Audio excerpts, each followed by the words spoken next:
I was a soldier in the army. Something attacked us in the field. Written by Star Wars fan, 1979. Back in the day, I was stationed at Fort Bragg, North Carolina. My time in the military is not something I like to think about too often. I like to think about how it ended even less. A few months before the end of my military contract, we were scheduled to head to the field for training for about 2 weeks.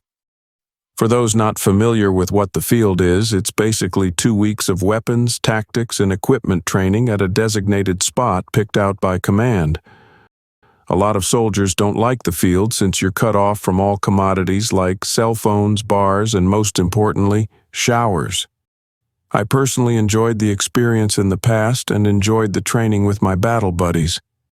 The last time we went to the field, it was a month-long affair, so 2 weeks was not the end of the world for me. My alarm clock woke me up around 03:30. The weapons draw would be at 04:30, which gave me an hour to wake up, take my last warm shower for 2 weeks, and have a proper homemade breakfast.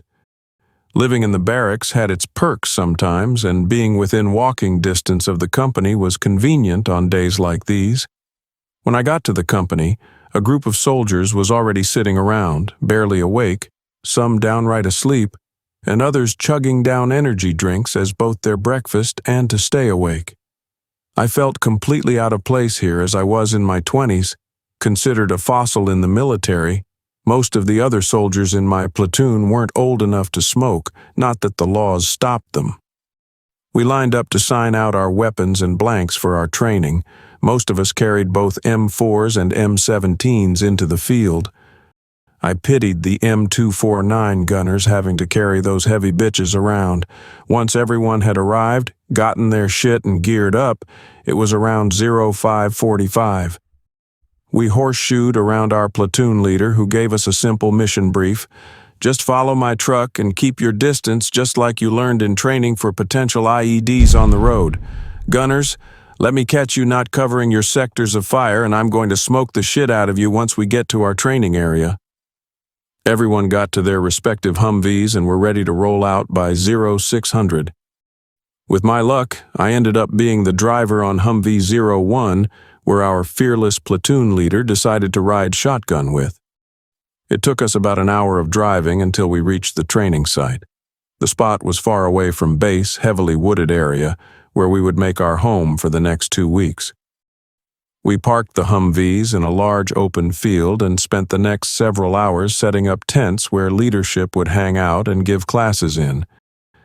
By the time we had finished setting camp up, dusk was setting in, and the Firewatch roster was already being worked on. Luckily, we had enough people in the platoon that anyone getting a turn at guarding the camp only had to do it for 1 hour. I drew the short stick and ended getting woken up for my guard shift around 0300. I was given night vision goggles by the last guard, and I made myself to the makeshift guard post on camp. The guard post was a Humvee located in the middle of camp that was good for 360 security. I hopped on the roof and dropped to the gunner's nest. Most of the shift was uneventful, as most fire guards are. I mostly tried out the NVGs to see my surroundings at night. The dark woods were as clear as day with a green tint to them. I was able to see so well that I saw 2 privates breaking away from camp to do a little fraternizing. They were both married, by the way. I decided to give them some privacy and look elsewhere.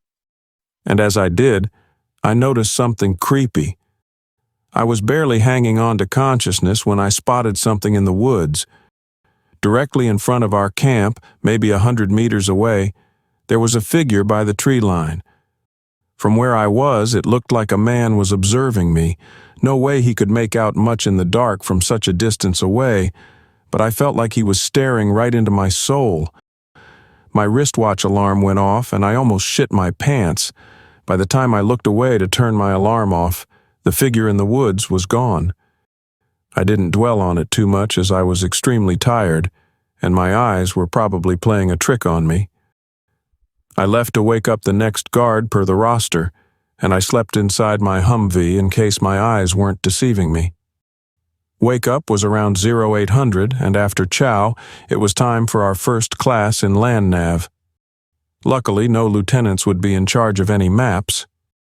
We broke off into groups of 3 and set off into the woods.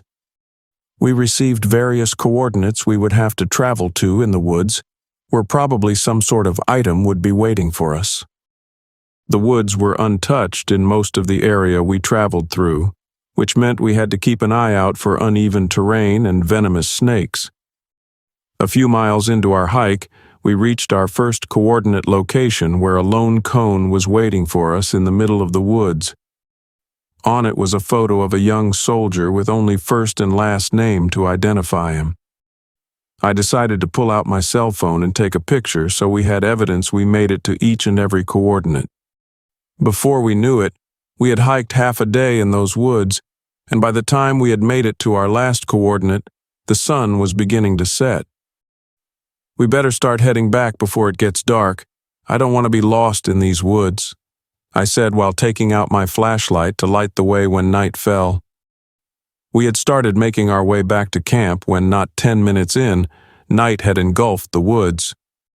One of our group, Crayon, had a disturbing comment to make. "Guys, I think we're being followed." The mere thought sent shivers down my spine, but I tried to ignore the feeling. We made a quick stop, and I replied, "What makes you say that?" Before I could finish talking, I heard it, and I think everyone else heard it too.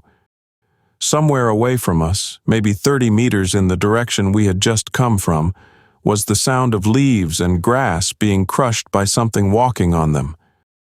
Whatever was making the sound must have seen us stop, because the steps stopped abruptly. I didn't want to seem too concerned to keep my other 2 battle buddies from falling into some sort of panic. "Come on, enough rest." I signaled for them to keep going. The other soldier, Diaz, moved up next to me. "Do you think it's some sergeant fucking with us?" he quietly whispered, not to alert whoever was following us. "Whatever it is, it's not an animal. It stopped when we did to not alert us." Crayon moved up to join the conversation. "Should we make a run for it? I'm sure we could make back faster if we ran." No one among us wanted to run in the dark with heavy equipment in an unknown land. I shut the idea down almost immediately. We don't know what we are dealing with. If it's a predator, running might provoke it. Keep your bearings, and if it gets too close, fire warning shots. It won't know we are just packing blanks. We kept making our way back to camp, our guard up every step of the way. With every minute that went by, we were sure whatever was following us was not someone from camp fucking with us. They would have tried something by now, maybe some sort of ambush to teach us a lesson of some kind. But whoever or whatever they were, they kept their distance. The only evidence of their presence was slightly out of sync footsteps from our own in the darkness. By the time we were about a mile from camp, he made his move. Something ran past us in the dark. Whatever it was fast. Every time one of us tried to catch a glimpse of it with our flashlights, we would only see the forest and its trees. We saw the glowing eyes in the dark first, watching from afar and slowly creeping closer. There were many of them. I counted half a dozen set of eyes until one got impatient enough to get spotted by one of us. Diaz was pointing his flashlight to a tree 10 meters from us, and hugging the tree trunk was a thin figure, patchy hair covering parts of its body, bony hands attached to what seemed like razor-sharp claws, and a grotesque ear-to-ear smile. Somebody fired a burst shot, sending the creature in front of us running on all fours to somewhere in the darkness. Pure panic had a death grip over us. I barely remember sprinting in the other direction courtesy of adrenaline. I recall my heavy breathing and how out of breath I was running at top speed with full gear on. I remember shooting at glowing eyes in the darkness and the deafening sound that followed. I remember somebody screaming in the dark and me not even stopping to look back at who it was. I remember somebody yelling at me. Then I realized it was a sergeant who was trying to get me to respond, trying to snap me out of my catatonic state. "Specialist, what the fuck happened?" He continued to yell as I was able to finally react. I didn't say anything immediately. I realized I was back at camp. My platoon was staring at me in horror, and I noticed I was covered in blood, I was the only one of my group that had made it out of the woods. "There's something in the woods. We need to leave now."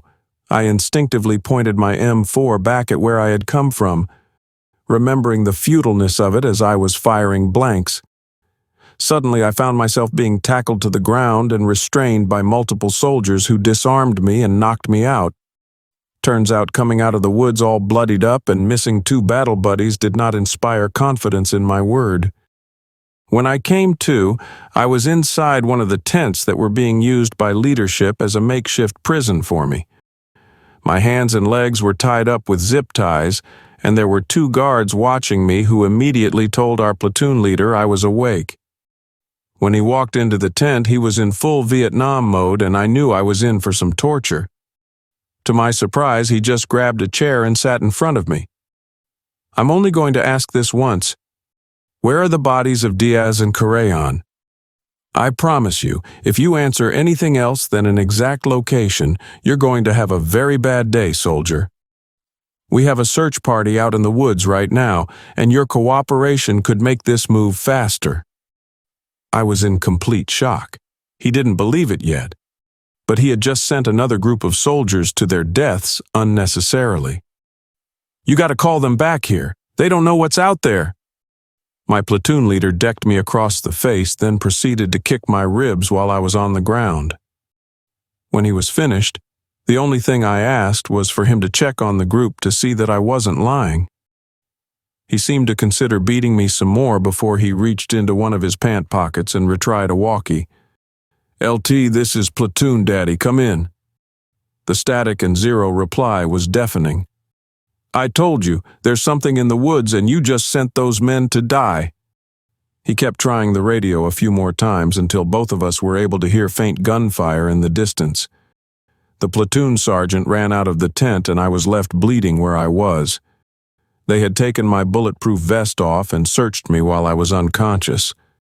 I didn't have enough luck left to find my multi-tool in one of my pockets. The guards came back into the tent and cut my restraints, helping me out outside.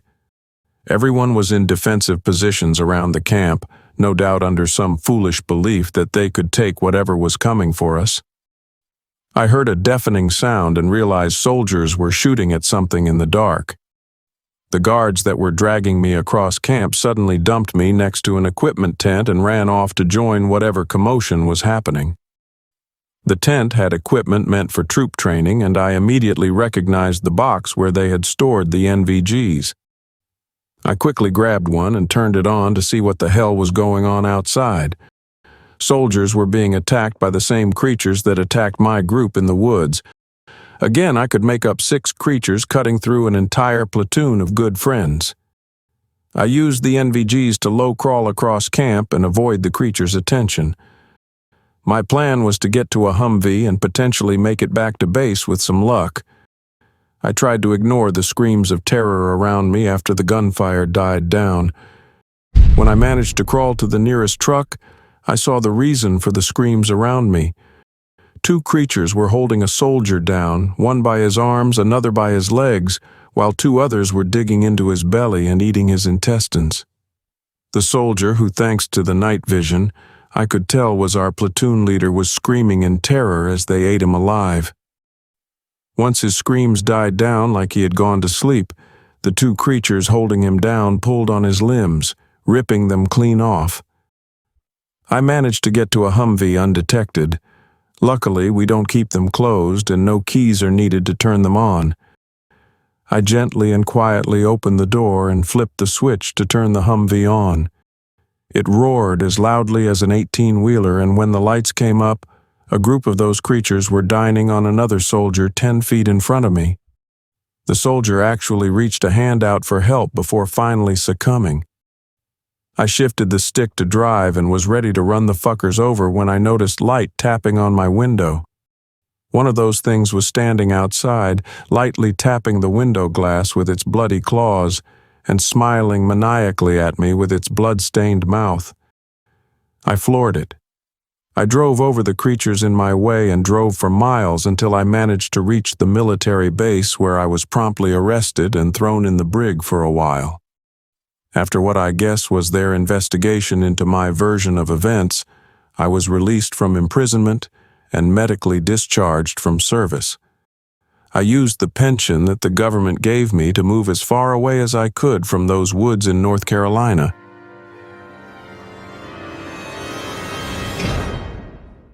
Hey family, a very big thank you to Star Wars Fan 1979 for allowing me to narrate such an awesome tale. Be sure to check out their Reddit profile for more of their awesome works. If you would like to support us and make a donation, I'd be very much appreciative. I do have PayPal and a Buy Me a Coffee account. Be sure to also check out our merch store. There are plenty of items and designs to choose from. If you enjoyed this video, then why not check out the next one? Here, on the right-hand side. You can also follow us. All my socials and all my other links are contained within the Linktree link below. Take care, everyone, and I hope you all have a wonderful and peaceful night. And don't forget, where fear is, happiness is not.